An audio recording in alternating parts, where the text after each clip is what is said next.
hands-on workshop on biohybrid microrobots and their effectiveness on drug delivery. I shall start now. Can you please turn to the next slide? So basically, what we are going to talk about in today's session is imagine swallowing a tiny living machine smaller than a grain of salt and that swims through your blood, finds a cancer cell, and drop the medicine exactly where it's needed without any surgery and without no side effects. That is basically what a microhybrid Microsoft is about, a living organism combined with a synthetic drug carrier. What a drug carrier is basically, it's basically a tube that is filled in with the medicine that targets the exact disease cell that it is supposed to navigate through. What a biohybrid microrobot is a tiny living organism that carries medicine to sick cells like a microscopic delivery cell. What if medicine could find sick cells on its own like a GPS? That is going to be our analogy for today because our workshop is essentially designed so that we could approach it from a basic to intermediate level, and we can help those who are starting on the research and research on in the fields of biology and technology.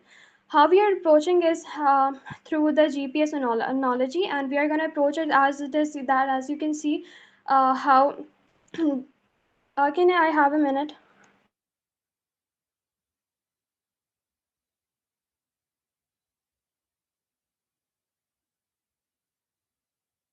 So how we approach the problem is through the GPS analogy. As you can see that there are different research teams across MIT and top Chinese universities, and this is a global scientific race.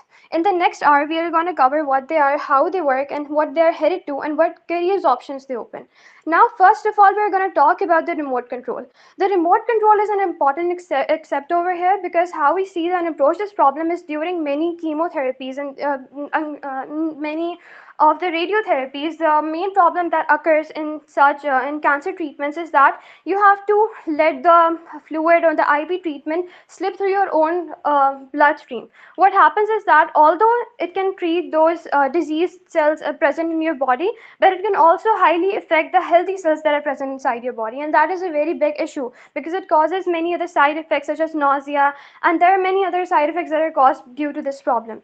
So what our basic motto is that to eliminate this one thing so that the heavy side effects that are caused due to cancer for many years, and the patients who suffer from this problem for many years can be reduced. So first of all, the first aspect is for the remote control.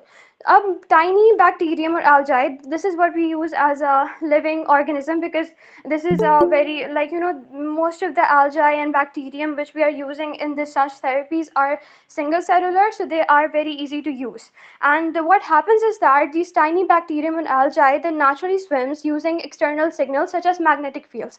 Now the use of magnetic fields over here is very new to scientists, and as I've told you before, the researches that are being conducted in MIT and other top universities, this is a very new concept that how can we make use of external stimuli such as optics and magnetic fields in this so that you can navigate the robot, the micro robot into your body and into the bloodstream. And I'm going to take it on further and I'm going to discuss how this happens. But first of all, I just want you to see it as I mentioned before, as a GPS analogy, so you get a blueprint of how this entire process flows basically. So that is what happens. A tiny micro robot is flowing inside your bloodstream, and it is navigated through those external signals such as a magnetic field. And what happens after that is that this micro mini robot and drug container is attached to the living cell, and it is acting basically such as a cargo box, you can say. The robot gets its power from outside clues, as I mentioned before, which could be magnets, lights, or sound. That makes the biological cell move, turning the cell into a tiny engine. Now I want you to imagine that you can must call this micro swimmer to be the best micro robot engine. Now what is helping it to be that engine? Because as I mentioned before, there is no you are not making use of any other thing. There is just a single cellular organism, and then there is an drug that is filled inside it, and all through is happening through an external stimuli, which can be a sound, which can be light, or which can be a magnet. But there is no battery that is being used over here. So there is no external energy source, artificial energy source that is being consumed over here. So how you're gonna take the robot further into your body and carry it to the bloodstream is a question that I'm asking over here. So if you guys have any idea of what could be the engine that is driving the robot further into your bloodstream, you may answer in the chat box.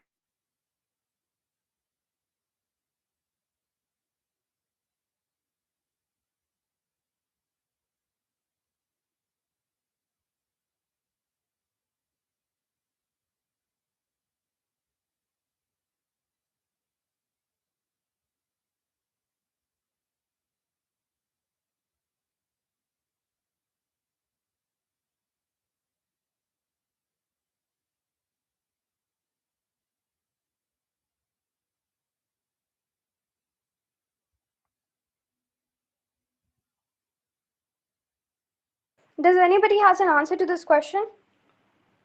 Yeah, that actuators are a good answer. Basically, what happens over here is that you just need a type of a propulsion. A propulsion is basically a forward movement. So that's what you are needing right now. Now, those could be those actuators that you're talking about. That is a viable solution, but that is not what we are making use over here because, as I have said before, these are single cellular organism, and in order to regulate them, because you're making use of a simple external stimuli such as a magnet or a sound wave, so you have to be very particular about the source that you're using over here as an engine.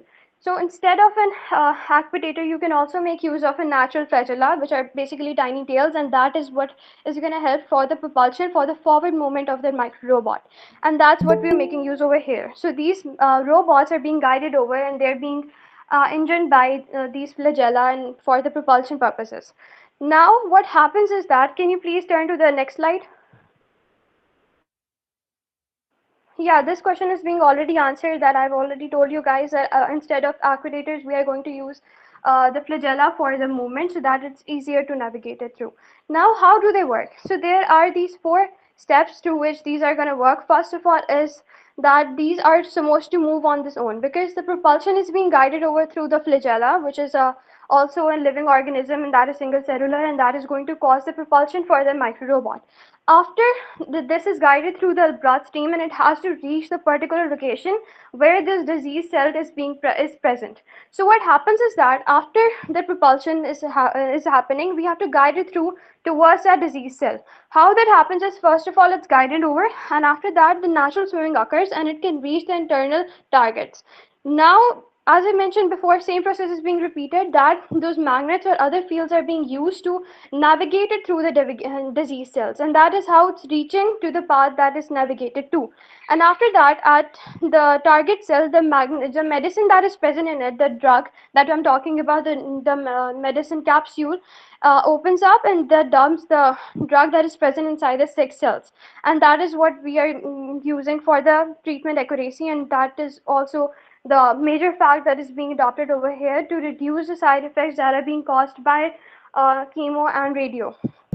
Now, there are 3 innovations that makes it innovative. Can you please turn to the next slide?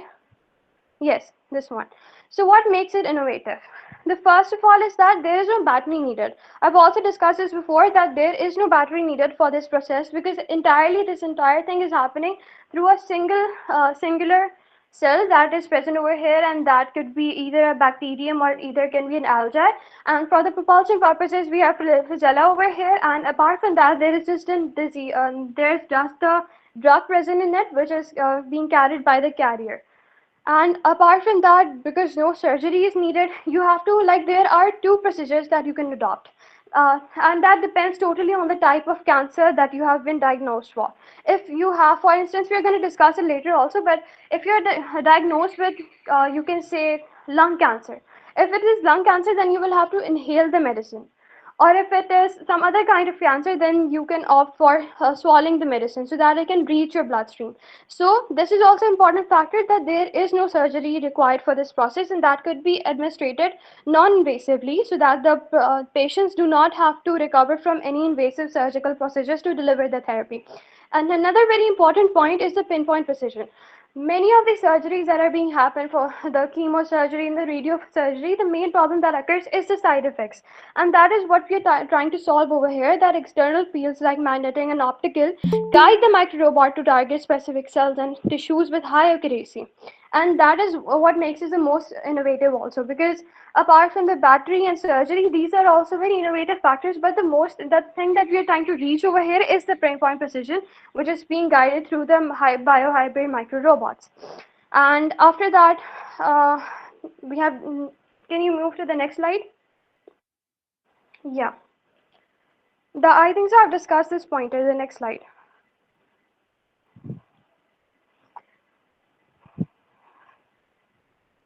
Okay, so all throughout the definition that I've given you about the micro hybrid micro robots, we have discussed that how this therapy, this micro hybrid bio robots are much sufficient and much viable for these procedures of cancer, for cancer treatment.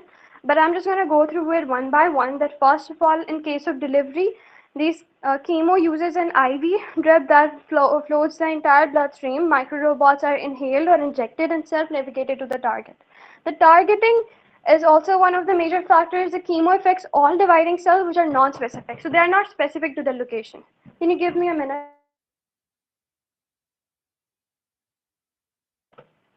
So this is one of the factors. Chemo affects all the dividing cells, whereas if you're taking case of micro robots, they do not. They only target to the tumor. The side effects are also very different because as of chemo, it causes hair loss, nausea, and immune suppression. Whereas micro robots, they have very localized effects and they do not cause any nausea or immune suppression. And apart from that, as we discussed before, that you would be needing different kind of surgical procedures in case of a chemotherapy or a radiotherapy, but that same thing does not occur in case of a micro robot. And then the dose control is also very different because in case of chemo, there's a fixed dose control that you have to inhale.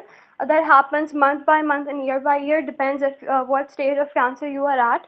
But in case of a micro robot, as I mentioned before, you just have to inhale it or swallow it depending on the type of cancer that you have been diagnosed with. Now, as I've told you before, that about the inhaling and injecting of the micro robot is very different, and it totally depends on the type of cancer that you have been diagnosed with. So that's what we are going to discuss further. Can you turn to the other slide?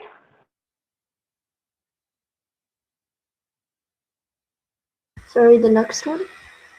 Yeah, the next one.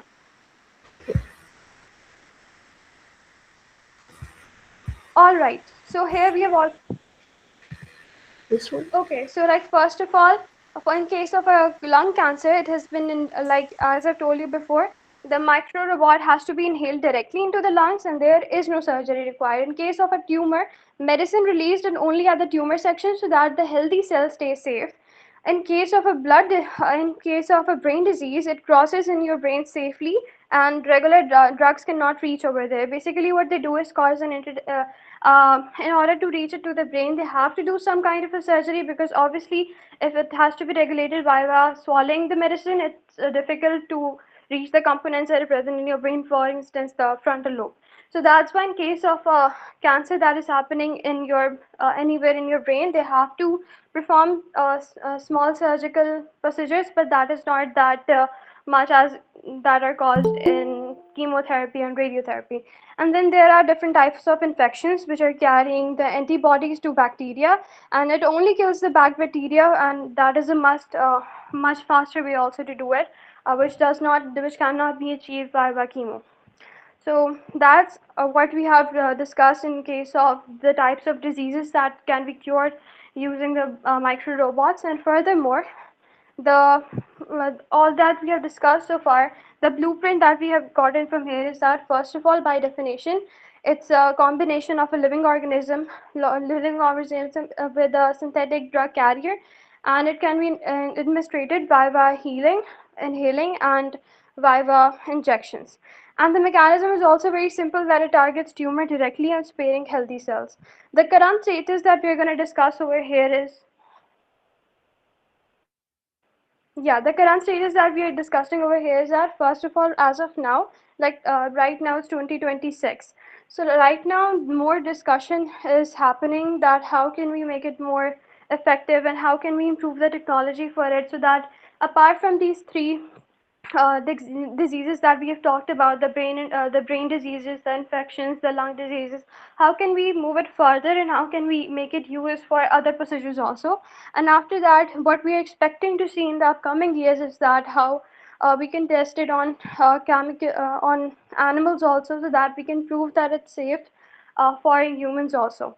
And then we are gonna move on and during 2030, and we are expecting it to be 2030 and 2032 for the first human clinical trials to happen, and after that, it can be used in hospitals. Now, the next slide.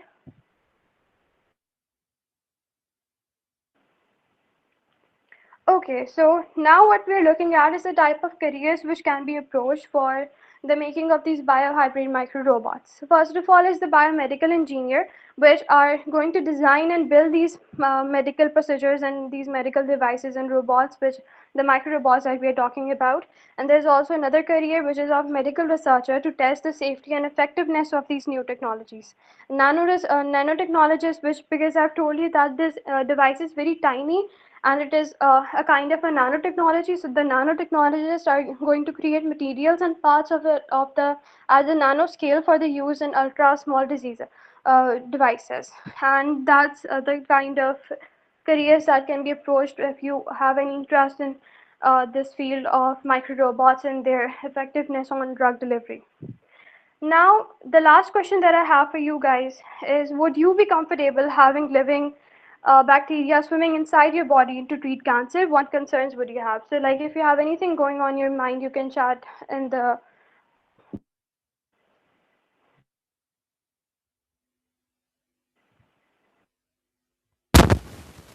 Yes, everyone, go on and drop in the chat box. What are your concerns? What do you think about this question? I think this is the topic that is quite controversial as of now, but I also believe that in the coming years there would be much more inventions and use of this field in future. Like every breakthrough and every big invention is controversial in the start, but later on people start to adopt it. So I have heard a lot of different views on it. So I'd love to see what you guys think. Like feel free to turn on your mic as well.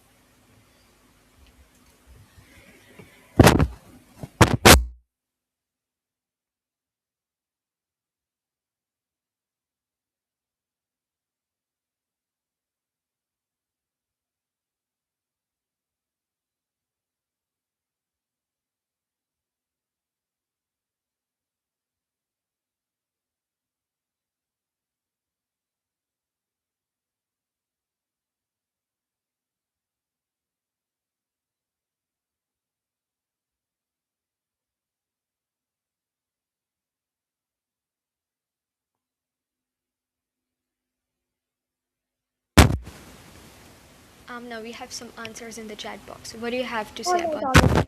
right.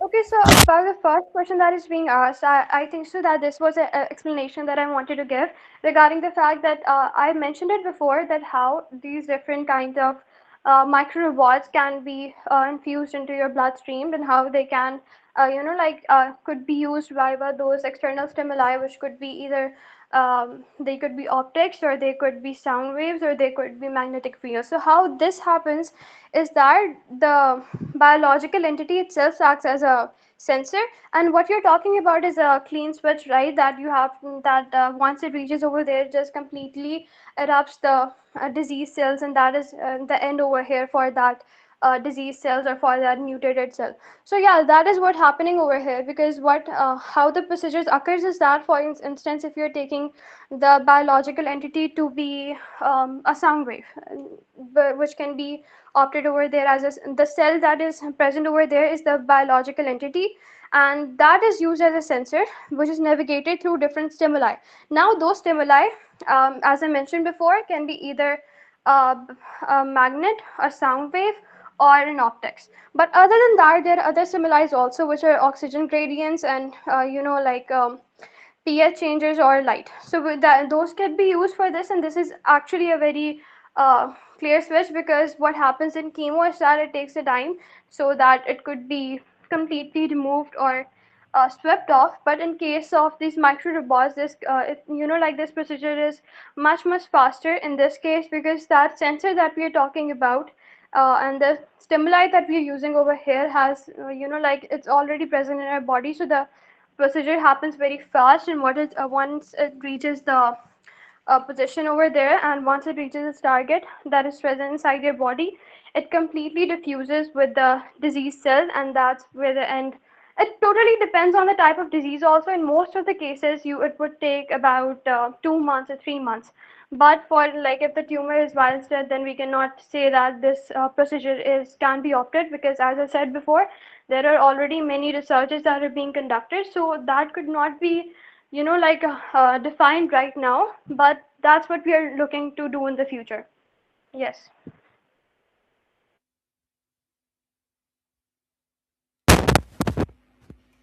And what are other people saying, Amna, in the chat Okay, let me box? read.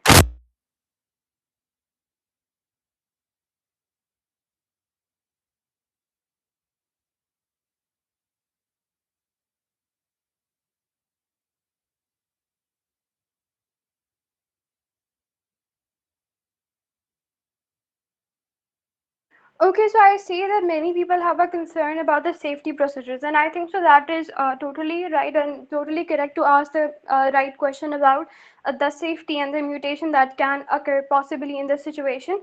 So what happens over here is again that I'll say that this procedure is not that widely spread across, and that is being researched upon. But as far as we know, is that these external stimuli are that much effective enough, because we are making use of the elements that are already present in the body, and then the body is already used to. So we do not expect such mutations to occur, but in case that they do, then we do not have any research that what are we going to do in that case, because right now at the stage that we are at is researching how can we make it more effective and more faster, and research is about the fact that if such side effects are being caused, it's still up to the mark.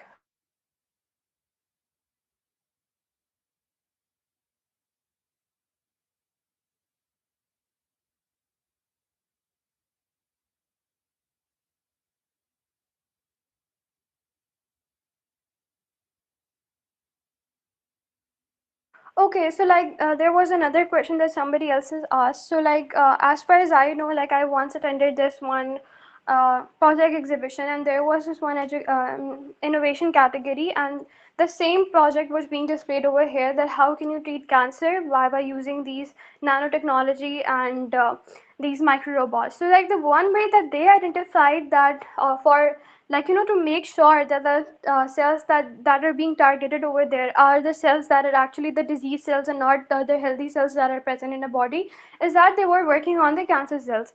Now one thing that we know about cancer cells is that their temperature is much higher than the normal cells present in our body. So one way to identify them is the temperature. You have to make like in order to solve any problems, you need to have different variables. So like right now over here, what we have is the temperature. The temperature is sufficiently higher for these cancer cells than it is for the normal cells that are present in our body, and that was the way that they identified the cancer cells that are present in our body, and to like to make sure that the healthy cells are not being targeted. But that has to be different for like every disease that is present, and different types of cancers it could be different also. But most of the cases they're higher in temperature, and that's how they are identified.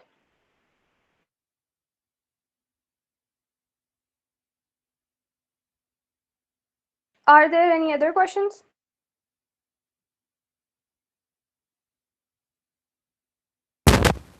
Okay, that was definitely a very insightful session, and I think we all learned new facts today.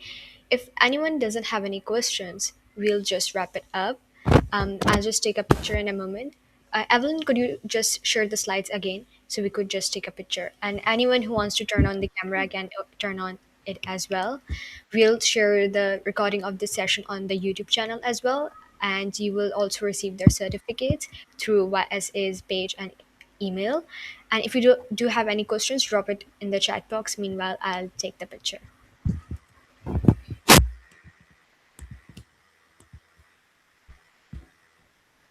Alright. Shall I just do the story?